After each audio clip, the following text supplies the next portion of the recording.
What is PMI? Great question. Tammy Hajar Miller here. So let's talk about this. It's going to take a few minutes to explain the differences in private mortgage insurance. That's what it stands for. Sometimes you hear it though called MI or mortgage insurance. And let me give you a little explanation why.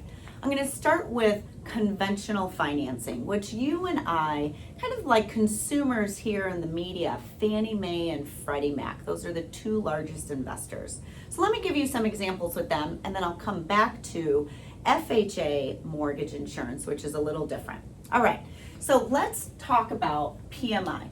Initially put into law in 1904, passed in New York. Then we had our Great Depression, all went away. There was no mortgage insurance coverage at that point. So in 1933 kind of went defunct and went away. Reintroduced in 1956, and that's really where the primary PMI mortgage insurance coverages have existed since 1956. So it's been around for quite some time. Now there's really three different types of PMI, private mortgage insurance, when you have conventional financing. The most popular, you and I know, is BPMI, so borrower paid.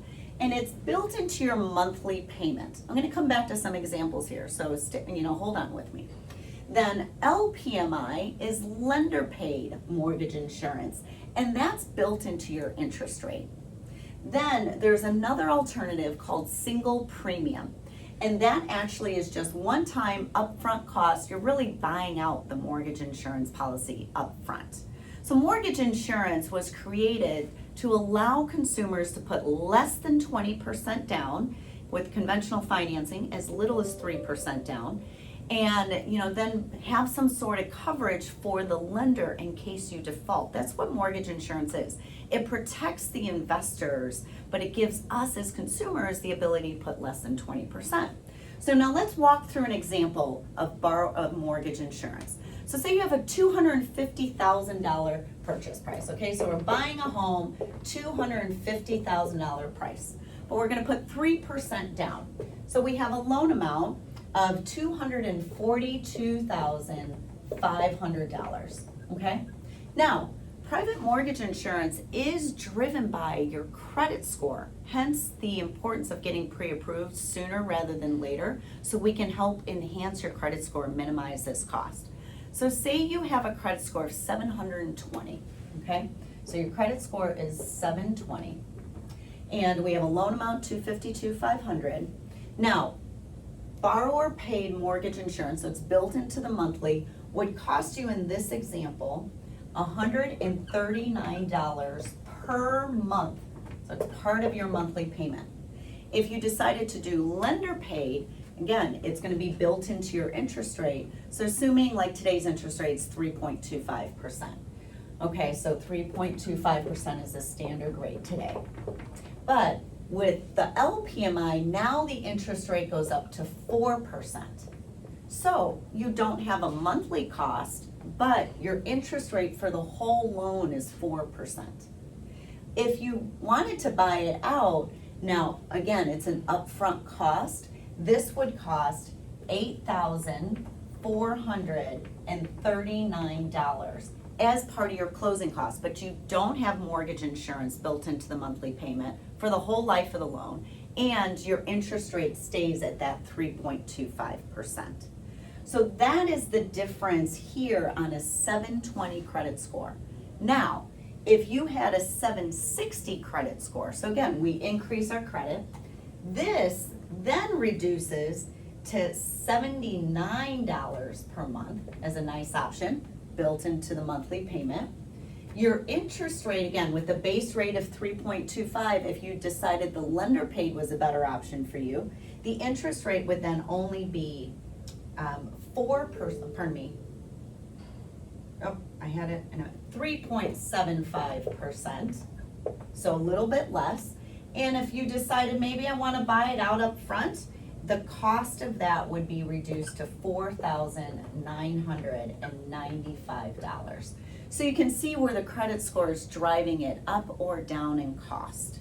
Okay, now that's an example if we went conventional. Now I promised you I would go into FHA.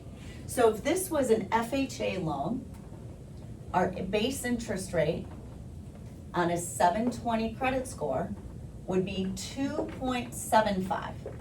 You're like, holy cow, I mean, the interest rate is that much less. Should I use the FHA option? Well, let's look at that. So same parameters, but with FHA, you have to put 3.5% down. Okay, that's the minimum down payment on FHA. So our loan amount here is going to be a little different. So we have an initial loan amount of $241,250. However, with FHA, they only offer a borrower paid option. There is no built into the rate and there is no single premium. They also have an upfront mortgage insurance premium that they use as like a fee and reserves. It's an FHA requirement.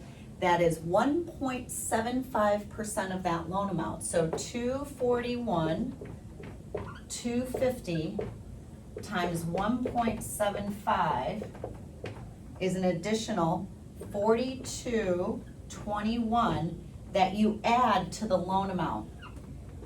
Okay, that gives us a total loan amount of $245,471. So this becomes our actual loan amount, not the $241,250. We have to add that upfront mortgage insurance premium.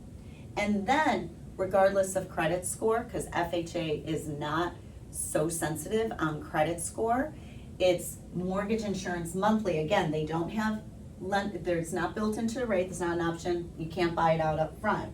And that is going to be $173.87. So you're like, wow, Tammy, really? That was a lot to review. It is quite a bit to review. I wanted to show you an example, but I also want to encourage you to get pre-approved so we can walk through with your credit profile scenario, which is really the best option for you, and what that means, and when you can cancel the mortgage insurance and all that other good information. So thanks for staying in tune with me for a few minutes, and hope you have an awesome week. Tammy Hajar Miller, Team Tammy, always here for you.